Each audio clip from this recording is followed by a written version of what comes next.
Hello friends, welcome to my YouTube channel.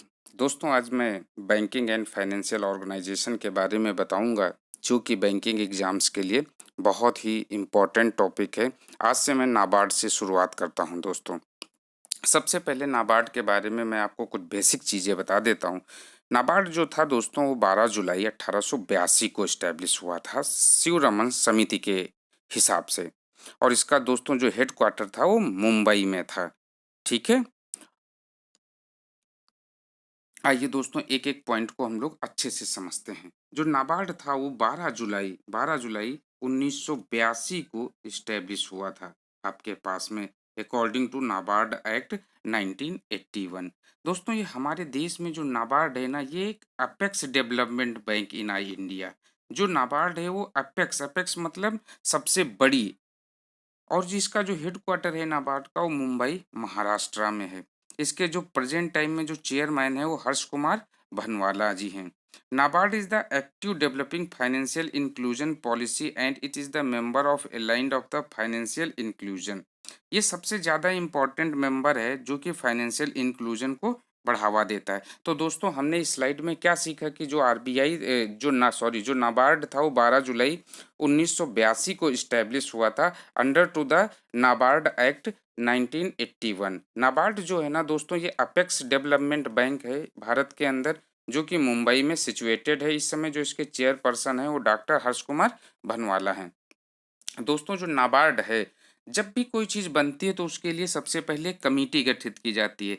ऐसे ही जब नाबार्ड बना हुआ था तो उसके लिए बी शिवरमन कमेटी गठित की गई थी। बहुत इम्पोर्टेंट ये चीज़ है, बहुत ही ज़्यादा इम्पोर्टेंट है।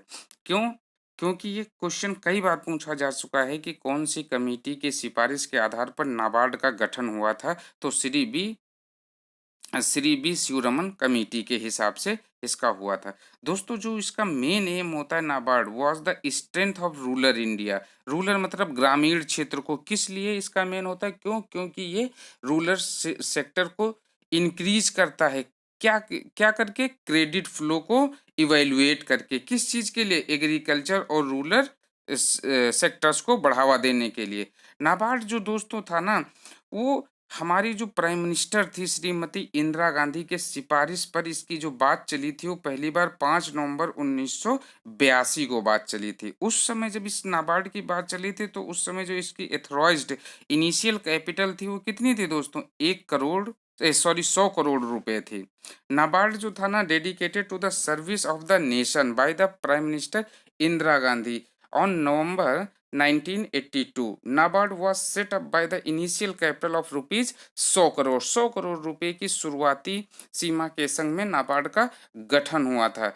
दोस्तों, एक डेवलपमेंट बैंक के रूप में कार्य करता है। ये क्या प्रमोट करता है? ये एग्रीकल्चर डेवलपमेंट प्रमोट करता है और रूरल डेवलपमेंट। एग्रीकल्चर मतलब कृषि को डेवलपमेंट करता है, रूरल मतलब ग्रामीण क्षेत्र को डेवलप करता है। नेक्स्ट पे आते हैं दोस्तों, जो नाबार्ड था हमारी पास में, नाबार्ड में एक चीज आया था, क्रैफी कार्ड, CRAFIRD। बहुत इंपॉर्टेंट है, कंठस्थ कर लीजिए, कई बार वो पूछा गया है इसका फुल फॉर्म, मैंने इसीलिए इसको लिया है। C मतलब कमिटी, R मतलब रिव्यू, A मतलब अरेंजमेंट, F मतलब फॉर, I मतलब इंस्टीट्यूशनल, और यहाँ पे C में भूल गया, CARD है। तो C मतलब credit, A means agriculture, R means rural और D मीन्स डेवलपमेंट। ठीक है। CRAFI card was set by the Reserve Bank of India. जो क्रैफी कार्ड था ये किस चीज के लिए सेट किया गया था? आरबीआई के द्वारा सेट किया गया था। The main function RBI to provide refinance for rural credit disburses. जो रूरल क्रेडिट डिसबर्सेस है उनको आपको रीफाइनेंस करना, दोबारा पैसा देना, by the state cooperative bank and the state and rural regional banks. दोस्तों, दो तरीके के बैंक गाँव में ज़्यादातर करके काम करते हैं, एक स्टेट कोऑपरेटिव बैंक करते हैं और एक आरआरबीज करते हैं, जिसको रूरल रीजनल बैंक कहते हैं। ये भी दोस्तों दोनों ये बैंकें जो होती हैं, दोनों टाइप की जो बैंकें होती हैं, इनकी ब्रांचें होती हैं, ये totally completely 100% authentic genuinely regulated by the NABARD, national bank for agriculture rural development. ठीक है दोस्तों, जो शिवरमन समिति के हिसाब से बना था, 12 जुलाई 1982 को बना था। इसके अध्यक्ष कौन है? हर्ष कुमार भनवाला। हेडक्वार्टर कहाँ पे है दोस्तों? मुंबई में है, मुंबई में है। आते हैं दोस्तों नेक्स्ट चीज पे, जो नाबार्ड है इसमें मित्रों 3 चीजें थी। एक, सबसे पहले मैं आपको बताता हूँ कि नाबार्ड का काम में क्या-क्या चीजें मेन आती हैं। NABARD, इसमें 3 चीजें आती है आपके पास में। सबसे पहला आता है ACD, दूसरी चीज आता है RPCC, तीसरी जो चीज आती है वो आता है ARDC। ACD का मतलब समझते हैं, RPCC का मतलब समझते हैं, ARDC का मतलब समझते हैं। जो ACD है दोस्तों, इसको हम लोग बोलते हैं एग्रीकल्चर क्रेडिट डिपार्टमेंट। जो नाबार्ड किसकी जगह पे ले लिया? सबसे पहले लिया एग्रीकल्चर क्रेडिट डिपार्टमेंट की जगह ले लिया।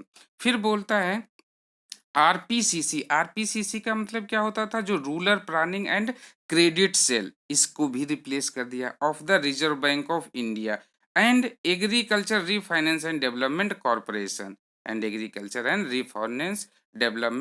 कॉर्पोरेशन, दूसरी जो बात है नाबार्ड के बारे में, जो दूसरी बात है नाबार्ड के बारे में, NABARD is the most important institution of the country, look after development of cottage industry. Cottage industry को भी नाबार्ड देखता है, स्मॉल इंडस्ट्री को देखता है, विलेज इंडस्ट्री को देखता है और रूरल इंडस्ट्री को देखता है। नेक्स्ट चीज पे आते हैं दोस्तों, जो नाबार्ड था, NABARD play a important role to increase the strength of economy. देश की अर्थव्यवस्था के लिए सबसे ज्यादा नाबार्ड काम करता है। क्यों? क्योंकि देश की अर्थव्यवस्था को स्टैब्लिश करने के लिए सबसे ज्यादा हमारे विलेज के लोग सबसे ज्यादा लगे होते हैं और रूरल इंडस्ट्री पे सबसे ज्यादा हमारी देश की अर्थव्यवस्था टिकी रहती है। तो NABARD help the state government, जो हमारी राज्य सरकारें हैं उनको स्टेट जो गवर्नमेंटें हैं, जो राज्य सरकारें हैं, उनको नाबार्ड खूब मदद करता है ताकि वो अपने टारगेट को पूरा कर सकें। कैसे? बाय द असिस्टेंट, मदद करके eligible institution to agriculture and rural development, कृषि और ग्रामीण का विकास करके। NABARD also reaches out the allied economics and support and promote the integrated development. Integrated का मतलब क्या होता है? कोई चीज कम है उसको ज्यादा प्रोड्यूस करवाना, ठीक है। तो वो सपोर्ट करता है और प्रमोट करता है किससे? इंटीग्रेटेड डेवलपमेंट के लिए। इससे दोस्तों क्या होता है? इससे हमारी देश की अर्थव्यवस्था और अच्छी होती है।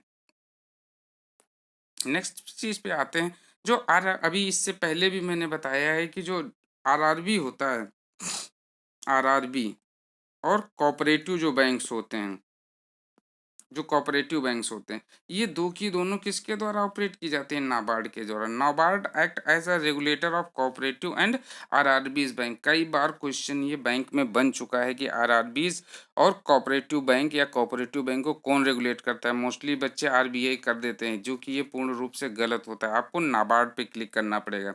NABARD is also known as SHG bank linkage programme. SHG का मतलब होता है S means self, H means help, G means group.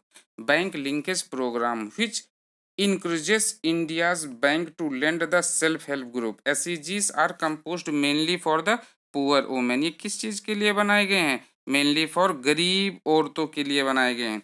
दोस्तों NABARD is considered as 100% corporate social responsibility, जिसको हम लोग CSR बोलते हैं। C means corporate, S means social, R means responsibility. तो NABARD is considered as a 100% corporate social responsibility company. दोस्तों इस हमने नाबार्ड के बारे में आपको पूरी चीज़ें बताई। नाबार्ड दोस्तों कब इस्टेब्लिश हुआ था? 12 जुलाई 1982 को इस्टेब्लिश हुआ था। किसकी कमेटी के? शिवरमन कमेटी पे। किसके एडवाइस पे? Late prime minister Indira Gandhi के उस पे। चेयरमैन कौन है? डॉक्टर हर्ष कुमार भनवाला है। हेडक्वार्टर कहाँ पे है दोस्तों? मुंबई में है। काम क्या है? माइक्रो फाइनेंस रेगुलेटरी अथॉरिटी है। ये दोस्तों क्या करती है? आरआरबीज और कोऑपरेटिव बैंक को रेगुलेट करती है। दोस्तों 12 जुलाई 1982 को स्टैब्लिश हुआ था। कृषि के लिए सबसे सर्वोच्च संगठन है। हर्ष कुमार जो भनवाला है वो इसके अध्यक्ष हैं। हेडक्वार्टर कहाँ पे है दोस्तों? मुंबई में है। उम्मीद करते हैं दोस्तों आपको ये मेरा वीडियो अच्छा लगा होगा। अगर अच्छा लगा है तो दोस्तों इस वीडियो को लाइक करो, कमेंट करो और अपने दोस्तों के बीच में शेयर करो। और हाँ, अगर आपने हमारे चैनल को नहीं सब्सक्राइब किया तो please subscribe our channel and press the bell icon for the notification of next video. Thank you.